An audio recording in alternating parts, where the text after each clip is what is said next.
Welcome friends. நாம் இந்த வீடியோவில் விளக்கெண்ணெய் எதுலேருந்து எடுப்பாங்கன்னா ஆமணக்கு விதையிலேருந்து விளக்கெண்ணெய் எடுப்பாங்க. அந்த ஆமணக்கு செடி வளர்ப்பு முறை பற்றி நாம் இந்த வீடியோவில் பார்க்கலாம். கேஸ்டர்னா ஆமணக்கு விதைகளை வெதுவெதுப்பான தண்ணியில் 12 to 24 மணி நேரம் ஊற வச்சுட்டு அப்புறம் விதை விதைக்கணும். எதுக்காக வெதுவெதுப்பான தண்ணியில் ஊற வைக்கிறோம்னா ஆமணக்கு விதைகளோட விதையுறை சீட் கோட் கடினமாக இருக்கும். அது மென்மையாகிறதுக்காக தான் வெதுவெதுப்பான தண்ணியில் ஊற வைக்கிறோம்.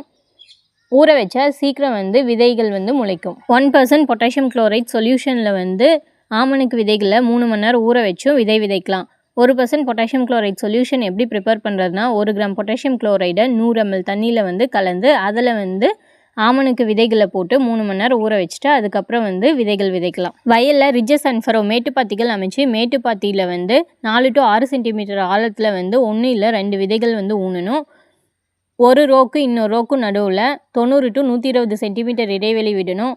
ஒரு விதைக்கு இன்னொரு விதைக்கும் நடுவில் 45 to 60 சென்டிமீட்டர் இடைவெளி விடணும். தேவையான நீர் பாய்ச்சினா விதை விதைச்சதுலேருந்து 6 to 15 நாளில் விதைகள் முளைக்க ஆரம்பிச்சிடும். விதை விதைச்சதுலேருந்து 50 to 60 நாளில் செடி 5 அடி நீளம் வளர்ந்து பூக்கள் பூக்க ஆரம்பிச்சிடும்.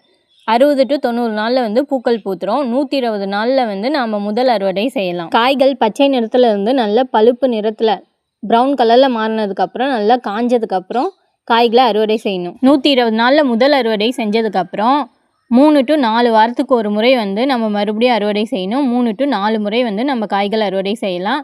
தோராயமாக ஒரு செடியிலேருந்து 1/2 கிலோலேருந்து 1.5 கிலோ வரைக்கும் ஆமணக்கு விதைகள் நம்ம அறுவடை செய்யலாம். காய்ந்த காய்களில் 4 to 6 நாள் வெயிலில் காய வச்சு தடியில் தட்டி விதைகள் தனியாக தோள்கள் தனியாக பிரித்து எடுக்கலாம். அப்படி இல்லைன்னா மெக்கானிக்கல் டீகார்டிகேட்டர் ட்ரெஸரில் ஆமணக்கு காய்களை போட்டு தோள்கள் தனியாக விதைகள் தனியாக பிரித்து எடுக்கலாம். ஆமணக்கு செடியோட வாழ்நாள் 7 to 10 வருஷம்.